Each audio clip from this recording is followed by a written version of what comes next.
Hello, my dear young students studying at class 7, 8, or 9. Today, let me clear some doubts from your mind regarding the ideas about mass and weight you are gathering now.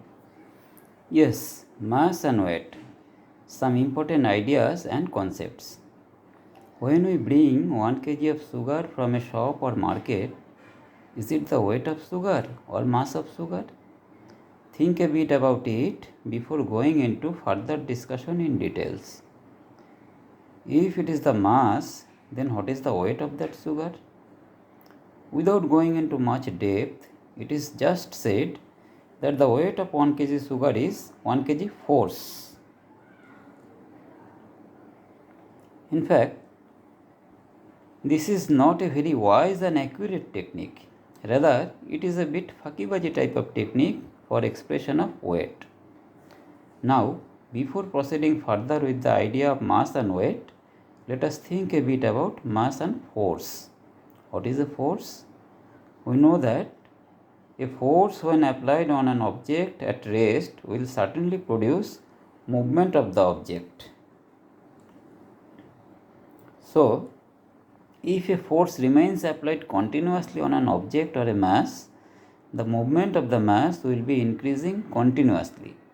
In other words, when a force continuously remains applied on an object or a mass, the movement, or in other words the velocity of the mass, remains increasing continuously and uniformly also.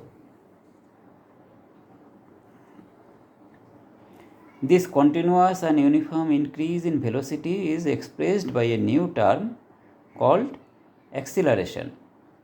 Now, as continuous and uniform increase in movement or velocity of a mass is called acceleration, its unit should be something like velocity by time. In other words, meter per second, that is meter per second into second, that is meter per second square. So, it is clear now why the unit of acceleration is written as meter per second square or centimeter per second square. Now, it was Mr. Newton who first explained and expressed the correlation among force and mass and acceleration produced thereby. According to him, we write the familiar equation F equals to ma. I think you have heard several times about the very small but great equation of physics, that is F equals to ma. Now, coming to our initial topic, mass and weight, we say that weight of an object is the amount of force with which earth attracts the object towards itself. Now, as the object is being attracted by a continuous force of gravity, certainly the object will be falling downward with an uniform acceleration. Now, comparing this situation with the very familiar equation F equals to ma, we write W equals to mg, where the new term g is acceleration due to gravity. This g has been observed to be 32 feet per second square or 9.8 meter per second square for any falling body.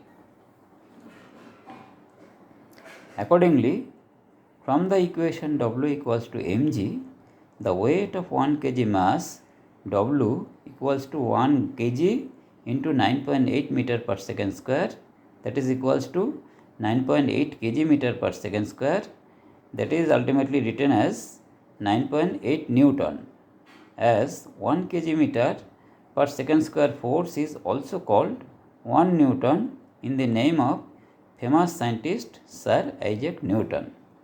In other words, the amount of force which can produce 1 meter per second square acceleration on 1 kg mass is called 1 Newton, the unit of force in MKS system. Now, how do we find the weight of mass of 1 gram? We write from the equation W equals to mg, the weight of 1 gram mass W equals to 1 gram into 980 centimeter per second square, that is equals to 980 gram centimeter per second square, that is ultimately written as 980 dyne, as the amount of force that produces 1 centimeter per second square acceleration on 1 gram mass is called 1 dyne. That is 1 gram centimeter per second square force is called 1 dyne, a smaller unit of force in MKS system. Now, how do we convert dyne from Newton? We see that 1 Newton equals to 1 kg meter per second square, that is equals to 1000 gram into 100 centimeter per second square, that is equals to 1 lakh gram centimeter per second square, that is 1 lakh dyne. So we have seen that 1 Newton is equals to 1 lakh dyne. Now, after having clear idea about mass and weight, let us go through differences between mass and weight. The first difference is mass is simply the measure of the amount of matter in a body, but weight is the measure of the amount of force acting on a mass due to gravity.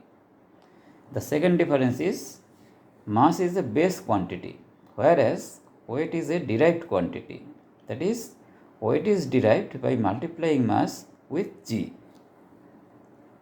The third difference is mass only has magnitude, and so it is a scalar quantity, whereas weight has both magnitude and direction. Which direction? Towards the center of earth, and so it is a vector quantity. The fourth difference is regarding unit. The SI unit of mass is kilogram and SI unit of weight is Newton. The fifth difference is mass does not depend upon gravity and is constant everywhere, whereas weight is dependent on gravity and so varies from place to place, as effect of gravity is different at different altitude. The main last difference, sixth difference, is mass can be easily measured using ordinary balance like beam balance, fan balance, etc., whereas the weight of an object can be measured by spring balance. So, my young friends, thank you for listening this. Hope all your doubts about mass and weight are clear now. If you are further interested, you may take note of the following. Thank you once again.